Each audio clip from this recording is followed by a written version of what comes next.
अस्सलामुअलैकुम, welcome back. I hope you all are fine. So आज जिस बारे में हम बात करने वाले हैं वो ये है कि डाइटिंग के बावजूद भी वेट स्टक रहता है और आपको एक टाइम के बाद ऐसा लगता है कि अब वेट लॉस नहीं हो रहा। फॉर एग्ज़ाम्पल, अगर किसी का वेट 80 था तो 70 के बाद उसे ऐसे लग जाता है कि मेरा वेट अब कम ही नहीं हो रहा।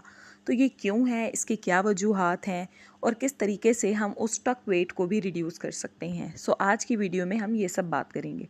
सो वीडियो को एंड तक ज़रूर देखें और मेरे चैनल को सब्सक्राइब।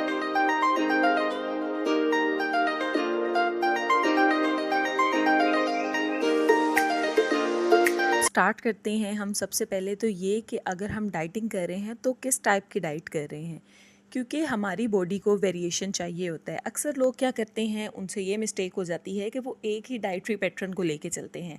एक बार अगर उन्होंने अपने एक्सपर्ट से कोई डाइट प्लान ले लिया है तो उसी डाइट प्लान के साथ स्टिक रहते हैं और बार बार उनके सेशंस नहीं लेते। जबकि हमेशा आपको हर फूड ग्रुप से हर फूड आइटम को ज़रूरी तौर पर लेना ही चाहिए, बिकॉज़ हमारी बॉडी की सर्टेन रिक्वायरमेंट्स हैं। अगर हम कुछ फूड ग्रुप्स को छोड़ देते हैं, फॉर एग्जांपल जिस तरह कुछ लोग कार्बोहाइड्रेट्स को पूरी तरह छोड़ देते हैं और प्रोटीन डाइट करते हैं, ठीक है, और कुछ लोग जो होते हैं वो वाटर डाइट करते हैं, तो ये इनके बहुत ज़्यादा ड्रॉबैक्स आते हैं। इससे आपको माइक्रोन्यूट्रिएंट डेफिशिएंसीज हो सकती हैं, आपकी हड्डियाँ कमज़ोर होने लग जाती हैं और पीसीओएस के भी बहुत ज़्यादा इश्यूज़ होने लग जाते हैं due to the hormonal imbalances. क्योंकि अगर आप अपनी बॉडी को प्रॉपर डाइट ही नहीं दे रहे, आपकी बॉडी को प्रॉपर एनर्जी लेने के लिए डिफरेंट सोर्सेज या आपके सेल्स की डिस्ट्रक्शन करनी पड़ रही है, या आपके डिफरेंट स्टोर्स ही अगर खर्च हो रहे हैं, आपके मिनरल डिपॉजिट्स अगर उसमें यूज़ हो रहे हैं, यूटिलाइज़ हो रहे हैं, तो उसकी वजह से आपकी बॉडी में बहुत ज़्यादा डेफिशिएंसीज आ जाएंगी। पूरा हार्मोनल सिस्टम जो है वो पूरी तरह से इम्बैलेंस हो जाता है। तो हमें इस तरह की डाइट्स करनी ही नहीं चाहिए जो आपको इंस्टेंट रिज़ल्ट तो दे देते हैं लेकिन बहुत लंबे अरसे तक आपकी बॉडी पे उसके बहुत बुरे असरात मुरतब होते हैं। और ये ऐसी डेफिशिएंसीज, ऐसी कमियां आपकी बॉडी में हो जाती हैं जिसे पूरा करने में बहुत वक्त लगता है और आगे उन डेफिशिएंसीज की वजह से लोगों को बहुत सारी और बीमारियां भी हो सकती हैं। तो पहली वजह तो ये हो गई कि हम अपनी डाइट सही से फॉलो नहीं कर पा रहे या सर्टेन फूड ग्रुप्स को हम छोड़ रहे हैं, जिसकी वजह से हमारी बॉडी में बहुत ज़्यादा माइक्रोन्यूट्रिएंट डेफिशिएंसीज हो जाती हैं, हार्मोनल इम्बैलेंसेस हो जाते हैं, बॉडी को प्रॉपर एनर्जी नहीं मिल रही होती। पहली वजह तो हो गई। दूसरी सबसे मेन और सबसे बड़ी वजह जो है वो है स्ट्रेस लेवल। स्ट्रेस लेवल कह लें या आप सर्टेन प्रेशर कह रहे हैं, किसी को हम प्रेशराइज़ करने लग जाते हैं कि अरे तुम तो डाइट कर रहे हो और आपका वेट लॉस नहीं हो रहा। This is a major factor जो आपको स्ट्रेस लेवल में आप कभी भी वेट लॉस नहीं कर सकते। आप ये सोचते रहते हो कि मैं तो इतने टाइम से डाइट कर रहा हूँ, मेरा वेट नहीं कम हो रहा, सब लोग क्या कहेंगे, that I am going to a professional but there is no significant results. So इस तरह की चीज़ों को नहीं सोचना।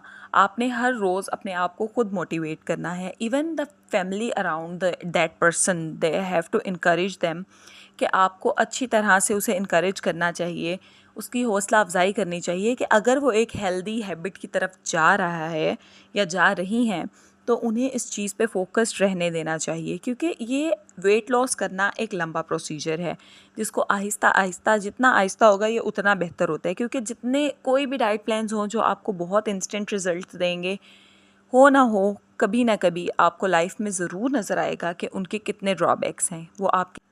तो इसके लिए हमने क्या करना है कि इनकरेज करना है, जो भी इंसान डाइट कर रहा है उसे हमने खुद एतमादी का एहसास दिलवाना है कि आप ये डाइट कर रहे हैं तो बहुत अच्छी बात है, आप इस चीज़ को आगे भी करते रहें। And you will see the positive results कि आप जब अपने आप को मोटिवेटेड रखोगे, सेल्फ कॉन्फिडेंस होगा आप में, तो आपका वेट लॉस।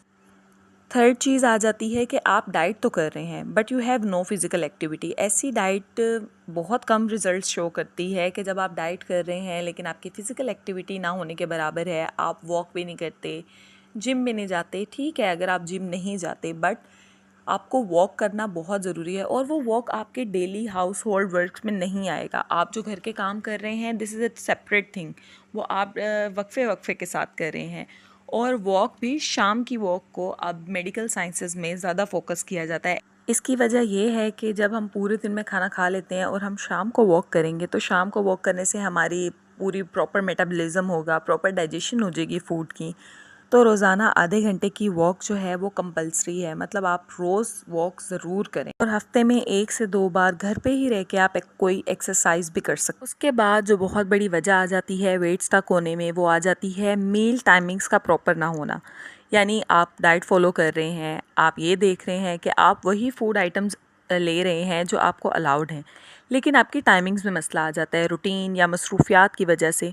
तो इस वजह से वेट स्टक रहता है। आप ये सोचते हैं कि मैं तो सब चीज़ें ले रहा हूँ या ले रही हूँ जो मुझे एक हेल्थ प्रोफेशनल ने कही हैं, but still there is no more changes in my weight. तो इसकी यही वजह है कि आपका जो है मील टाइमिंग्स फिक्स नहीं है। आपने अपने लंच, अपने डिनर, अपने ब्रेकफास्ट का जो गैप है वो प्रॉपर नहीं रखा जो आपके हेल्थ प्रोफेशनल ने आपको अलाउ किया है। मील टाइमिंग बहुत ज़्यादा इम्पोर्टेंट है किसी भी डाइट के लिए। इवन एक किसी भी आम इंसान की लाइफ के लिए अगर वो सिर्फ ये इम्प्लीमेंटेशन कर ले दो चीज़ों की, एक होता है मील टाइमिंग और दूसरा होता है पोर्शन साइज़ कंट्रोल। अगर वो ये दो चीज़ें कर ले तो उसे पूरी लाइफ किसी डाइट करने की ज़रूरत है ही नहीं। आपको पता हो आपने इतने टाइम से इतने टाइम तक खाना है, बेशक आप इंटरमिटेंट फास्टिंग नहीं कर रहे, but there are certain time limits आप कब तक खाना खा सकते हैं। फॉर एग्ज़ाम्पल एक इंसान है, वो सुबह जितने बजे भी उठे बट रात को 8 बजे के बाद वो कुछ भी ना खाए, या उसे ये पता हो कि मैंने सोने से 3 घंटे पहले। पोर्शन साइज़ कंट्रोल जो होता है वो इस तरह से होता है कि अगर आपको पता है आपने खाना खाना है तो आपने इतनी लिमिट खानी है, मतलब आपने अपनी क्वांटिटी को खुद ही रिड्यूस कर लेना है कि अगर आप पहले एक रोटी खाते थे तो उसमें से आपने थोड़ा सा पोर्शन कम कर देना है, फिर आहिस्ता आहिस्ता आप आधी रोटी की तरफ आ जाएं और आधी रोटी ही तीनों टाइम अगर आप खाएं, या आप कोई राइस ले रहे हैं, कुछ भी ले रहे हैं, तो आपको पता हो मैंने मीडियम क्वांटिटी में लेना है, तो आपको कोई भी डाइट करने की ज़रूरत नहीं है। बाकी इंशाल्लाह लाइफस्टाइल मॉडिफिकेशंस और behavioural changes I will tell you in detail in my next video. और if you find this video helpful, so share it among your fellows and friends. Thank you so much for watching. Yeah.